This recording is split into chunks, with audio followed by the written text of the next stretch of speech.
special live edition of the Cross Border Interviews with Chris Brown. I am here sitting down with the UCP candidate for leader, Bryan Jean, and there's a large title that I need to get through here. He is the current MLA for Fort McMurray Lac-La-Biche. He is running for the UCP leadership and ultimately running to be the next premier of this great province.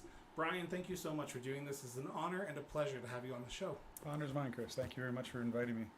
So, Bryan, let's get the first question that I've asked every politician from school board trustee all the way up to Senate on the record. Where did your sense of duty to serve come from, Bryan? You know, I would say it started at first because it seemed the right thing to do, but then it became obvious that it was necessary.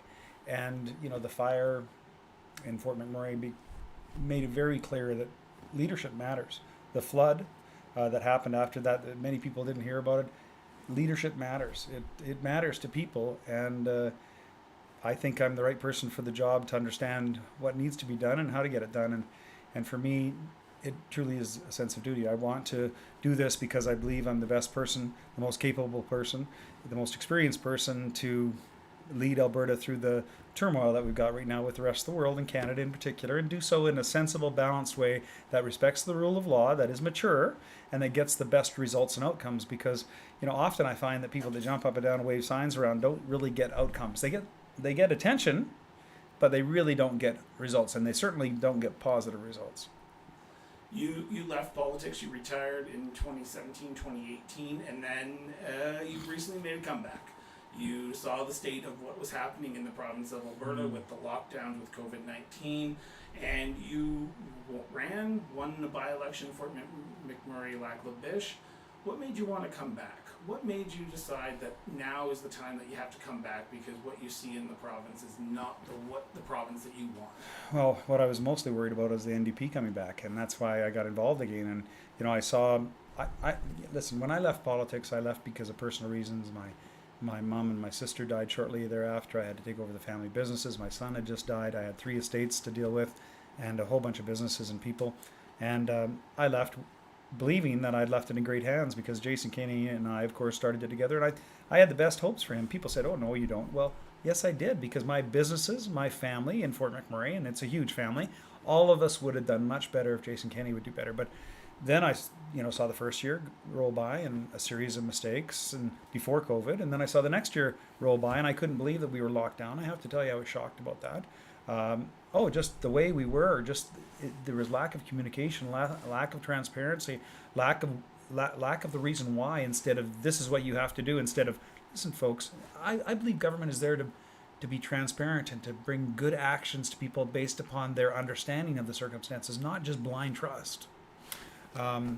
Sorry, I saw the shock on your face, Chris, and no, it was an interesting statement because the media reports, and you should never trust exactly what the media says. Like, there are some good reports, but exactly. But there were media reports that, you were disgruntled, so that's why you left. But you're telling a different side of the story here, and I think there's not a lot of people who know that side of the story. Jason Kenney and I worked together for 10 years. Our policies, I don't remember them misaligning at all. I was a parliamentary secretary. I did my duty. I did my role.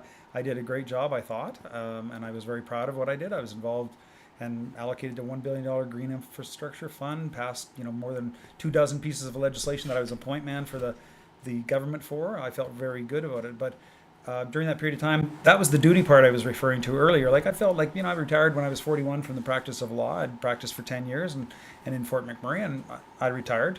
And I thought, what better opportunity than to be a member of Parliament and serve the people of Alberta. And so, flying back and forth to Fort McMurray every weekend was not a lot of fun, I have to be honest. But I worked hard, and, I got sick of it near the end for a variety of reasons, mostly what was going on with Ottawa. And I felt like I could see the money pouring out in that direction, and I didn't like it. And I didn't see a lot of things being done, and I left politics after 10 years. As I said, I was going to leave politics.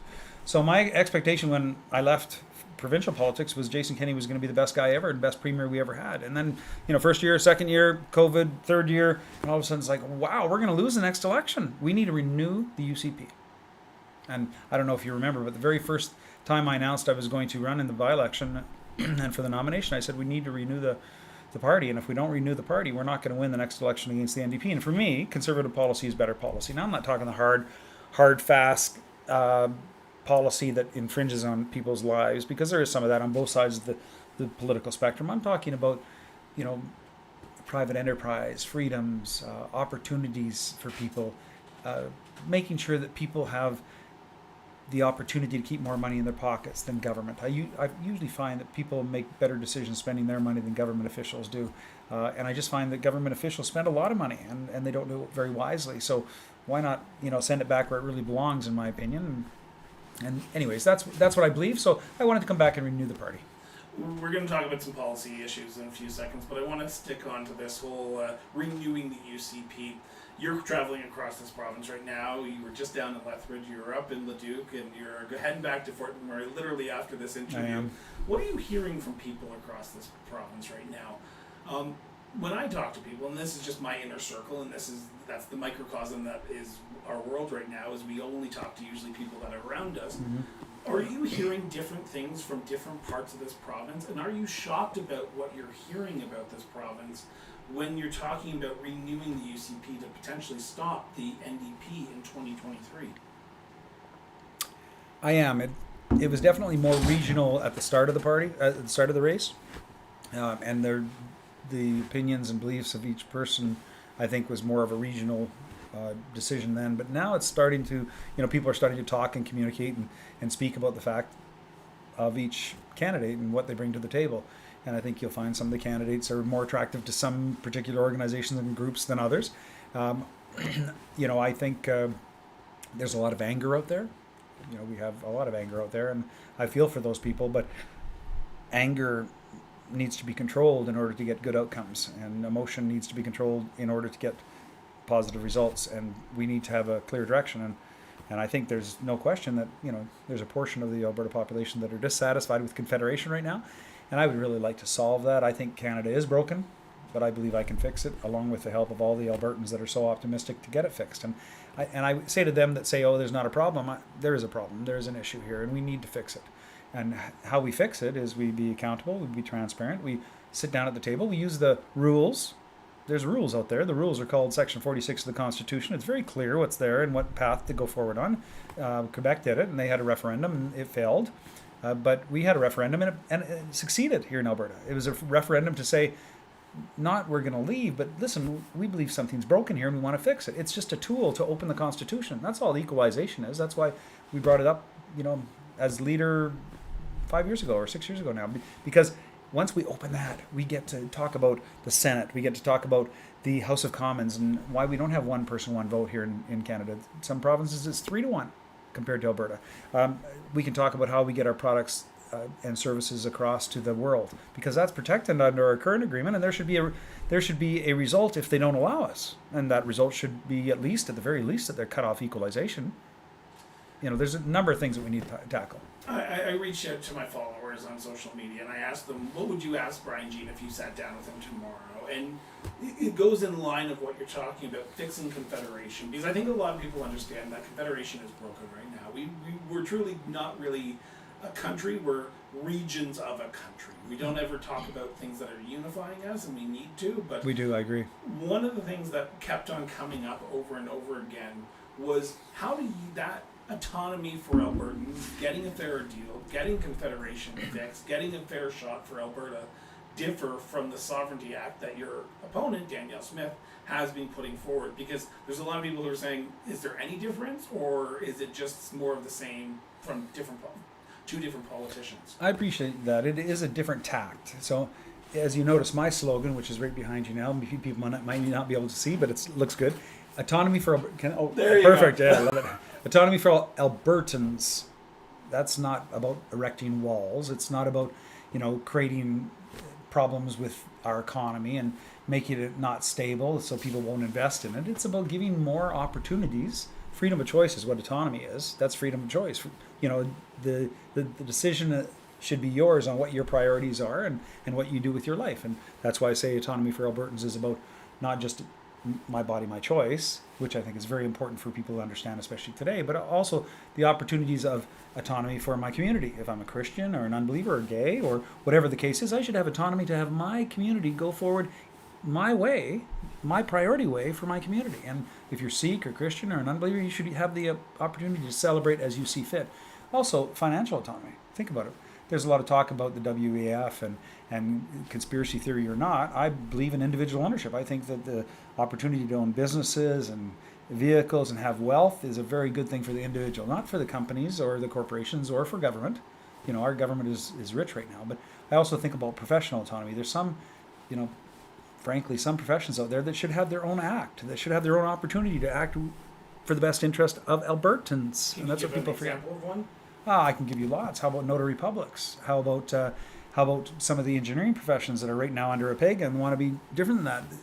Is there a reason why they should be? Sometimes there is reasons, because one size does not fit all. Just like what's right for Calgary's community is not right for Edmonton, it's not right for Fort McMurray. If you're going to tell me the healthcare system is working, I'm going to tell you that, wow, it's broken like crazy and I want to fix it. I'm passionate about it because I lost my son to healthcare. And, you know, we have to fix that. That's autonomy, healthcare autonomy. We need to have the opportunity to seek the healthcare we want. Does that mean prevention? Well, for me, I work out. I take a lot of vitamins. I sometimes am under the care of a naturopath. I believe in the opportunity to seek knowledge from other people about what I can do best for my body, and I definitely read it. But before I take it. But I am a person that believes in prevention rather than cure as being a big thing that our society ignores. And people that want to have that opportunity should have that opportunity. I'm going to play in this sandbox with you for a few minutes. I know. It's always hard when you... I'm going to get a shovel. Yeah. You talked about healthcare. Let's talk about healthcare. For my listeners who are watching this, who are listening to this, they know that I have struggled with cancer. I have secondary glioblastoma on my brain, and there are good days and there are bad days. And this is a good day right now. This is a good day where I can actually remember who I'm sitting and talking to. Will I remember tomorrow? I don't know. And I've gone through radiation, I've gone through treatment, and things aren't positive right now, let's put it that way. I'm so sorry. One of your fellow candidates made a statement that I think a lot of people took offense to. As someone who has seen the ugly side of cancer, as my family is going through right now, Ricardo is struggling because he's lost family members to cancer as well as particularly a brain tumor, which I have. I'm so sorry. Is it fair to question the statements that politicians make, especially those who are running for leader? You know, when you say things, you have to be accountable for it. And sometimes you say things, and I've said things. I've said one thing that I'm ashamed of to this day, even though I apologized immediately for it. But you need to apologize. And, you know, saying that somebody's responsible for their own cancer. I completely, and I did not want to start this because before we started this interview, I asked Bryan if it was okay to talk about this, and we both said we probably could both cry, but... Actually, you said, is it okay to talk, is any topic off the table? And I said, no. And then you said this one, and I said, yeah, well, I'm probably going to cry, so... I lost my son to cancer, and then my sister, and then my mom. I started my process, my treatments in September. In September of 2020, I apologize, my mind is not the best right now. And there are days when you go into the hospital and there's people that you get a connection with because you see these friendly faces, and then you hear stories about them losing battles. Our healthcare system is broken right now. And it's a disaster. I was one of these people who had their surgery canceled last year because we went into not a lockdown, but we canceled elective surgeries.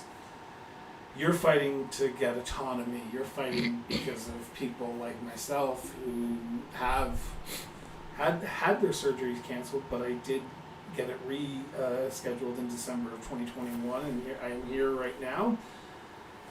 How do we fix their healthcare system that you have seen the ugly side of, and Albertans across this province are seeing the ugly side of every single day, who are battling cancer, who are battling heart attacks, who are on life support in the province right now, and that means the backlog is being created? You know, the first thing we do is we recognize that nurses and doctors are the pillars of our community, and we treat them better. We treat them with respect, and the healthcare profession is one of those things that I think that feels the lack of love from our government, and we have to stop making them feel that way. I don't have any problem with our healthcare professionals being paid the best in the world. I just think we need to get the same outcomes, and that's what we're missing right now. We have the money, we just don't have the results. What I want to do is, the first thing I want to do is make sure that we immediately staff the hospitals. So I will tell you a little secret about policy is I'm a policy guy. I love great ideas and innovative ideas because I'm a business person by background. I'm sure I was a lawyer and I was a politician, but business was my thing. My family is full of serial entrepreneurs, and I believe that what we can do is so much for the healthcare system based upon making sure that we focus on what's happening in other jurisdictions. In Germany, we have a home care system that keeps people at home longer. Seniors want to stay at home longer. That saves them 90% per patient. And it's a mobile unit. Makes a lot of sense to me. We need to take our nurse practitioners, and there's 700 of them in Alberta. We need to immediately put them in the field and open our hospitals across this province. We have hospitals closed on weekends. They're closed, some permanently. The emergency department, for instance, in the biggest oil reserve in, I think, North America, Hardisty, is closed now. I just was there a couple days ago. It's unacceptable. And we have nurse practitioners that are ready to go and do what they were trained to do. They just need a legislative change, and we can do that within a matter of a day. So there's things like that. Right now, nurses, for instance, there's so much overtime out there. The overtime is 120% of their current salary, which means we could actually give them a 10% raise and double the amount of nurses, and we'd still be saving a little bit of money. They're just doing it incorrectly. We need to make sure that we take our MRI machines and our other assets that belong to the people of Alberta and our hospitals and get them full, which many of them are not, get them working, which many of them are not, and get these machines working on a productive basis. Anybody that invested that in the private sector would have those machines operating, all day, every day if they could. And we need to be in a situation where we start treating people with respect and we focus on their positive outcomes instead of just looking at them as a number or a machine coming in. We really need to think about what goes out, and money has to follow the patient as well. We saw the healthcare system inundated over the last 2 years. Nurses are tired, doctors are tired. You see report after report of doctors closing up their family practices and leaving the province because how they feel like they've been treated over the last few years. How do you work with the doctors' unions, the nurses' unions, and bring them back to the table and say, how can we start fresh? How can we work together, not just for you, but for all Albertans? Because I think, and I hate this show to be about the healthcare, but it's a topic because right now in Airdrie, their emergency room just got closed down. I know. Opened up again, but doctors are overrun and they're taking their bags and leaving this province in droves. How do we get them back? There's no silver bullet, but there's a number of things that we can do. Nurse practitioners, number one. We can get those people working immediately as they should be. We can get our nurses back by making sure they're paid well and they're not burnt out by working all the overtime. We need to make sure that our doctors are trained here in Alberta, and we do rural training of rural Albertans that are already here. So I say to you this, it's a multi-pronged approach. The first thing we have to do is make sure our colleges and our universities are for Albertans. That means if you get an 85% and somebody from Toronto gets a 99%, and you both want to be doctors, and there's one place in Alberta, the Albertan gets it. And I know that's not the traditional model, but right now we have to change things. And we have to make Albertans feel like, their son or daughter in rural Alberta, or in Calgary, or in Edmonton, should have a priority over that position of that placement or that educational opportunity. I think it makes a lot of sense. And then they should be brought into the hospitals here and service what they want to do, which is serve Albertans. Most of these people in rural Alberta want to stay in Alberta, but they can't get their education here. Even in Alberta, they can't get their education, and then they can't get their residency. That has to change. It has to change for doctors. It has to change for nurses. It has to change for veterinarians. It has to change for a lot of professions right now where there's a huge demand, but not enough output. Again, it's about output. It's about getting better quality output for people. I want to turn to another subject right now because we could probably spend a good 3 hours on healthcare just in itself. But I want to talk about rural crime, and crime in particular. In Calgary, we're seeing crime rates spike. We are seeing rural crime being a major issue for some smaller communities. The provincial government has started their campaign, to which you're a part of, started a campaign to implement a potential implementation of a provincial police force. Yeah, but don't blame me for that part. No, I won't. I will not blame I you believe for in that. autonomy. I don't believe in a one. You know. Okay, so what would you do? What would a Premier Bryan Jean do to help tackle rural crime? And would you implement a provincial police force in Alberta tomorrow if you were elected? Well, the number one thing I would do is work on our economy, because when our economy is better, when we have more jobs, people don't commit crimes. The other thing I'd do is look at opportunities for youth.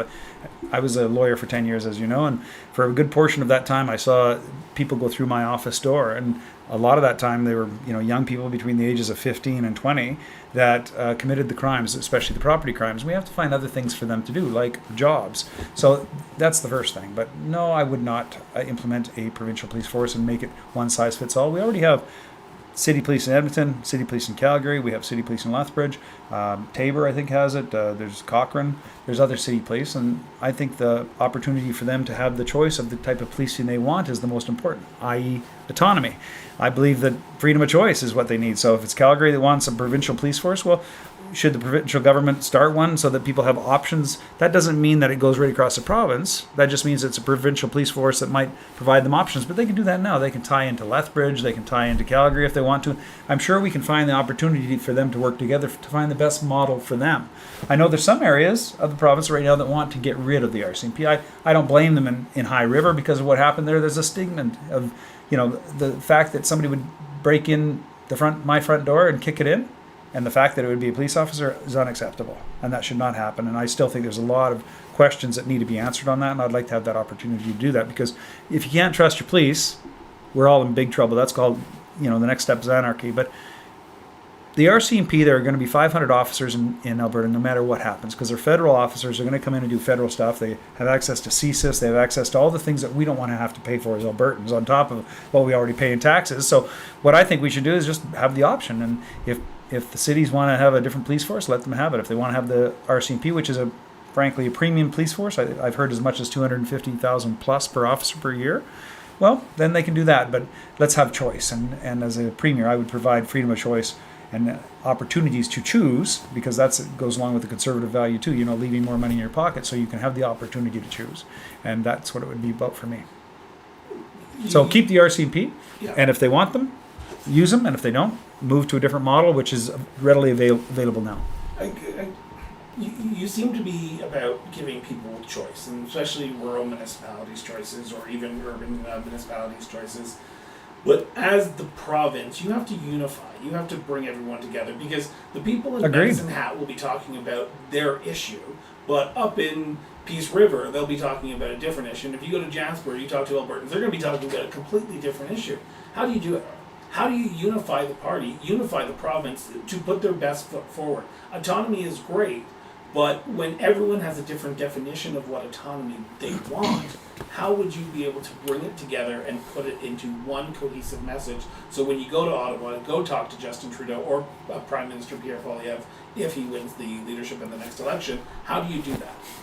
Well, first of all, I think through autonomy. Autonomy is the tool that gets us that. I want Albertans to be the happiest, the healthiest, the most free, and most prosperous people on the planet. That's my motto. That's been my motto for a long time. So that's how do you get to be happy? Well, freedom gives you happiness. How do you get to be happy? Well, healthcare gives you happiness. Prosperity gives you happiness. All these things are tied together. Autonomy gets you that. Why? Well, you said it yourself. You said, well, up there in High Prairie, it doesn't fit the same thing as Calgary. You're right. So High Prairie can make their decision for them, and Calgary can make their decision for them. And what my job is to provide them options, just like the people of Alberta. And remember, I want more autonomy for Albertans inside Canada. Now, don't limit yourself here. If you live in PEI or Newfoundland, you can get unemployment insurance much quicker than you can here in Alberta in the same job. That's not right. I want to challenge that. I'm going to take them to court over that. I'm going to take them to court over the tanker ban. I've sued people hundreds of times, probably thousands. It's not a dirty word for me. I mean, sometimes you just have to stick up for yourself, and sending a nasty letter just doesn't work. Sometimes you have to just take them to court. And we have a Supreme Court of Canada that is our referee, and frankly, I think that they're going to rule on our side. You know why? because most of them are Quebecers, and they can't set a precedent that they won't be able to follow. And I'm not saying separation. I'm talking about, unemployment insurance, a separate program here if they're not going to play ball with us. I'm talking a separate pension here. We already can over-contribute to those. We'll have a separate pension. I think our seniors should get twice as much money as what they're getting now. With a separate pension, we'd be paying the same amount of money in, and they'd be paid twice as much. Why wouldn't Alberta seniors? That's about Albertans receiving more autonomy for themselves in Canada. Any right that's available outside of Alberta should be available to Albertans too. You talked about the Supreme Court, and yet again, I'll play in that sandbox as well, because I love when the guests... New appointment today. Exactly. Very happy to see that. Ontario, which is great. Indigenous woman. Indigenous woman Very as happy well. to see that. We'll talk about Indigenous collaboration here in a few seconds, but I want to talk about Ottawa. The Supreme Court has ruled against Alberta twice already with the C-69, I believe, and then the carbon tax. Mm-hmm. It said carbon tax is allowed. The federal government has the right to do that. Why do you think the Supreme Court would be different in a challenge to the Constitution, whether it be about pension, whether it be about equalization? Where do you think they would be able to side with us without giving a fair shot to? Well, that's exactly why I want to open up the Constitution, because we're going to be talking about those things. We've got to bring them to the table and talk about them. Do you think a Premier Legault would want to, though? Absolutely. Really? Oh, man. Have you seen the healthcare transfers from the federal government and their expectations? They don't line up. 1/3, funding and 2/3 expectation. It's ridiculous. Same as the pipe. Why do you think so many provinces appealed the pipeline ban with Alberta? You know why? Because it's infringing on their jurisdiction. It's a Section 91, Section 92 jurisdiction. People think we're somehow subservient to the federal government. We got to kowtow to what Trudeau says. It's not true. We're partners. And in a partnership, you don't abuse the other partner. You don't take all their money and leave them destitute. And that's how we feel in Fort McMurray. I know that they feel that way in Cold Lake and Lac La Biche. They don't feel like they're getting their fair share. Really. We don't feel like the federal government responds to our needs in the immigration file, on our temporary foreign worker file. We feel is this just a Trudeau thing, or is this a thing that's been going on for some time? Because it's building. It's been building. Is it? It's okay, been because building. that's the one thing I've always wanted to ask somebody. Because listen, I'm not a separatist. You need to know that too. No, exactly. I would not imagine you are, because you're running for a great province and you're running for autonomy. And I want to help autonomy and fix the separation issues. is two different things. Yeah, they are. But I like to think of it as autonomy and sovereignty are two separate things. Yeah. But, the federal government is implementing tanker bans. They've bought a pipeline, which if you talk to any liberal and they'll say, well, we bought a pipeline. So, where's the pipeline today? Show me the money. I mean oil. So, why do you think you can do it? Why do you think you are the best person to go toe-to-toe against Justin Trudeau on October 7th once this leadership race is over? I don't think it's about going toe-to-toe with Justin Trudeau. I think it's... I look at it a little differently. I think it's about looking at the situation we're in. We're in an agreement. There's 11 parties to this agreement. 10 provinces and the federal government. And that agreement is not working. And it hasn't been working since its inception, but it took a while to figure out that it's not working. And that's not that long ago.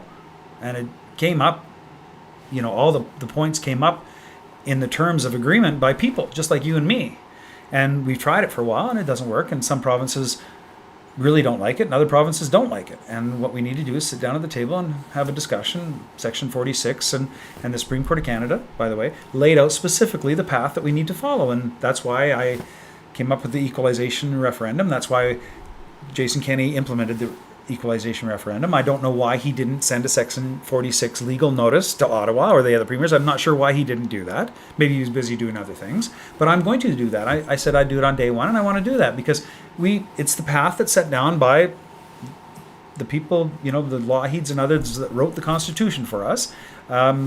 We need to sit down and have the opportunity to refine it. And if it's either going to be refined or else we're going to have to start throwing tools into the mix, and the tools we have are big. And people don't think we do have big tools, but we do. And why do I think I'm the right person? Well, I litigated for 10 years.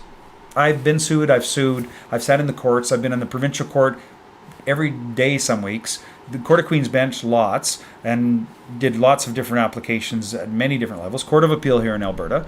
I understand that part of it, but I also owned and operated a number of businesses, and I'm And you know the inside I know. of Ottawa, and That's what I was going to say. I know you don't like Ottawa people sometimes, but I spent 10 years there, and I worked hard because I thought I could change it. When I was in Ottawa, I actually thought, flying back and forth, that I was actually doing great things. And I was economically. I was involved in Canada's Economic Action Plan, very involved as a PS and doling things out. My ministry was called the Ministry of Everything, and during that period of time I was there 6 years, I actually had 4 ministers that went through that portfolio. So they didn't change me, they changed the minister. So I was doing something right, but I got tired of it because I just saw the same thing and it didn't seem to change. You know, the NCC, the National Capital Commission region, has like $300 million a year to spend in Ottawa. And I'm just thinking, honestly, I was thinking about the men and women that work in Fort McMurray 12 hours a day. I want to turn to Indigenous, and then we'll wrap Okay. up here because I know you have to get to your wife because it is your anniversary today. So happy anniversary! Thanks. But Yeah. I probably shouldn't be in Calgary for this. Hey, it's a campaign. Yeah. She probably knows as a spouse of a former politician. I know You do. politics comes first. Indigenous issues. My daughter comes first. There you go. Your Always. daughter comes She always first. does. That's why I'm doing this. And Indigenous issues. How do you partner with Indigenous communities to get benefits for them, but also all Albertans? Because we are still seeing report after report. It may not be newsworthy anymore, but undiscovered graves of children who were murdered by residential schools. And we need to work with our Indigenous communities to be economically beneficial to them, but also economically beneficial to all Albertans. How do you partner with our Indigenous communities, and how have you done in the past that would give you a leg up compared to some of the other candidates? Well, it just so happens, being from Fort McMurray, I have about 25 nieces and nephews that are Indigenous, and to be honest, probably 6 or 7 were born on reserves in Fort McMurray from 3 different reserves, and I've seen them, the educational process and the different challenges they have, and I would say to you this: that what I've seen over the last 20 years in Fort McMurray is a role model situation for Indigenous reserves and Métis nations and other areas. They're doing very well, and that to me goes back to one of the first things I told you about, which is the economy and stopping crime and creating wealth. Usually is the great equalizer. And I have seen, even in my own nephew, to give you one example, my nephew is about just 44 now, and he lived on the streets for probably 2 or 3 years, did some time at Drumheller and some other places. I know that because I was actually his lawyer a couple times till I realized I couldn't work for family anymore. But he has 3 pages of rap sheet, but he went through the reserve situation, and right now he's got a great job. He's got an incredible wife and 5 great kids, and I think one of his kids is gonna go be a professional hockey player, NHL. I'm hoping to see it on the back of the Edmonton Oilers or the Calgary Flames. That'd be great for me. Do you give more autonomy to our First Nations as well? Absolutely. Autonomy is for all Albertans, and they're all Albertans, and I can think of no better place in the wealth to be than right here in Alberta. With whichever Albertan wants to be successful, I'm happy to help them do exactly that. And I think the wealth of our oil and gas industry belongs to Albertans. Our agriculture industry belongs to Albertans. Let's make it for Albertans, and Indigenous members of Alberta should thrive. I want to find programs that help our Métis nations and our Indigenous reserves on how we can get more industry on reserves, and how we can take the torrent system of land and offer that to them as a land registration system that will actually change history in the future. Because land has been the one thing, and the registration system has been one thing that has set the first world apart from the rest of the world, because we have the security of law and we understand the issue of land and how much wealth it can bring to the rest of us. And I want to offer options to the Indigenous communities, options that I think will see the successful implementation of all of us being one people, which does not mean we forget who we are. Exactly the opposite. I believe all of us as individuals make for a better people, and the colorfulness of all of our cultures, and especially that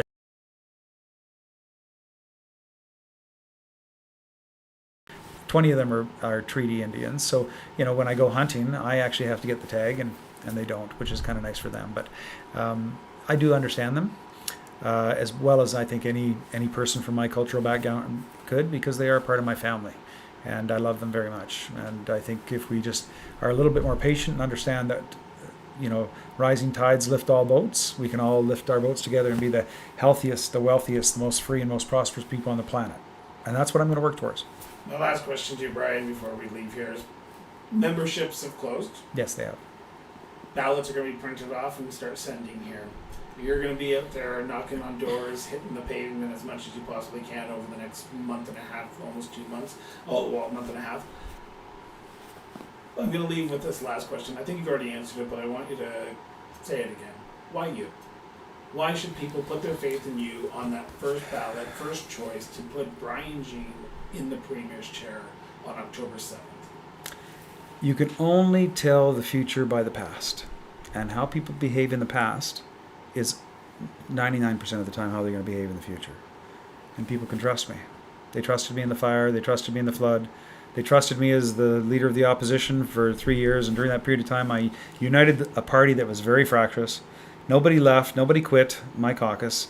Everybody stayed together. And I think right now we need somebody to unify not just the party members and not just caucus, but all Albertans. And I'm a unifier. I'm a person that believes in building and empowering people to be better for themselves, not for me. I'm not going to steal people's money or be untrustworthy. I am the person that they can trust with their purse, and I'm the person they can trust with their life. I will not infringe upon their life. I will give them autonomy, and I think that's what they want. But the most important thing, I think, is for sure trust. But I listen, and listening gives you the ability to understand what people want. And that's what I want to deliver for them. That's why I say, happy, healthy, free, and prosperous. That's what I want for myself and my life and my family. I have a 3.5-year-old and I have a 38-year-old and a 33-year-old. And I love kids and I love families and I love our future because it can be very bright. We just have to recognize that Albertans are different, and our differences are what make us great. Well, Brian, I want to thank you so much for sitting down and doing this. I know we barely scratched the surface of what's going on in Alberta, but I want to thank you so much for taking time out of your busy schedule to sit down My and pleasure. answer some of these questions. But I'm assuming, because as everything else, you are able to answer other questions that Albertans have, UCP members have, and they can do that through your website, I'm assuming? Absolutely. Bryan at bryanjean.ca. Send me a message on email. It takes me a little bit of time because I'm getting a lot of messages, to be honest. But I do get back to everybody. That's something I've prided myself. One time, I hope you don't mind me saying this, but one time I had a lady that was an NDP member at a debate say to me that she voted for me because I always got back to her. Aw. Hey, you know what? People know I've ran federally for provincial federal party.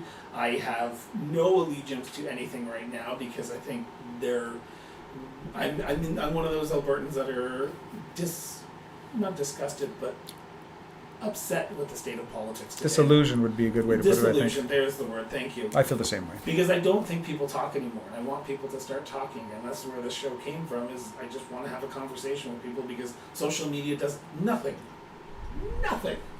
good in this world.